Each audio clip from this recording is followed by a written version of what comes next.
So here we have the Mini Cooper 5-door hatchback on a 68 plate. I'm going to start off by showing you around the outside of the car, and then we'll hop in and run through some controls on the inside.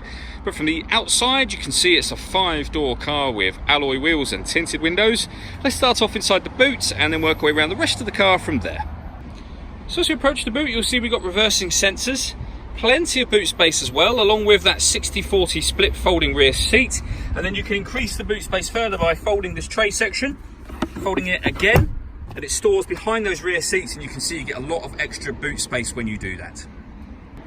Okay, so we're just going to work our way back round to the front of the car, and then we'll hop in and run through some controls on the inside.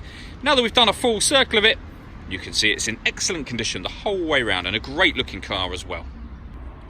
Just briefly before we climb in, I think it's well worth seeing the interior from this exterior point of view. You get full leather seats. There's plenty to run through on the dashboard, so let's hop in and we'll do that now. Okay, so now they're inside the car, we're going to start with the dials. On the left-hand side, we have the rev counter, we have the speedometer in the middle, and the fuel gauge on the right-hand side. Also in the middle there, you can see the total miles for this car, which are 4,311.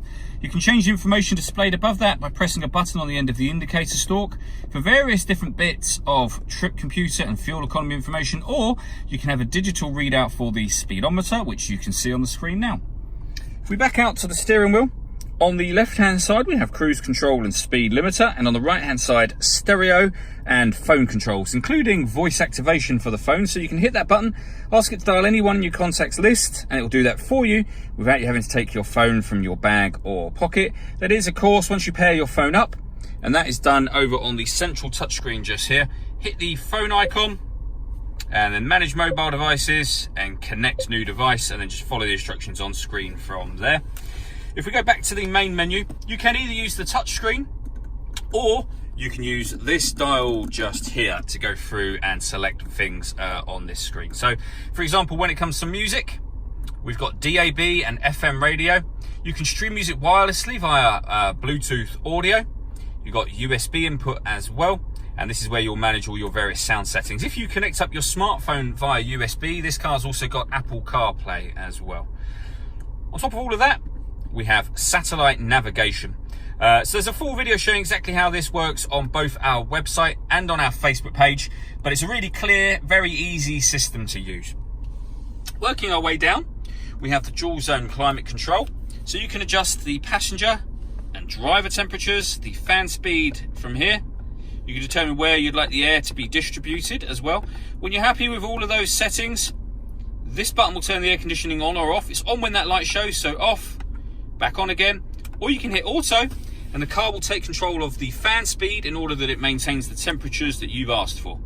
Press auto again to put it back onto your own previous setting. This car's also got heated driver seat, and the same on the other side for passenger, both with 3 different heat settings each. And then the buttons below that turn off or on the parking sensors from here. This one turns off the stop and start, so this car is designed to cut out when it's stationary in traffic, which will save you fuel. That turns the system off. This one starts and stops the engine, and you can turn off traction control with that button. Under that, we have a 12-volt charging socket and USB input, and a 6-speed manual gearbox.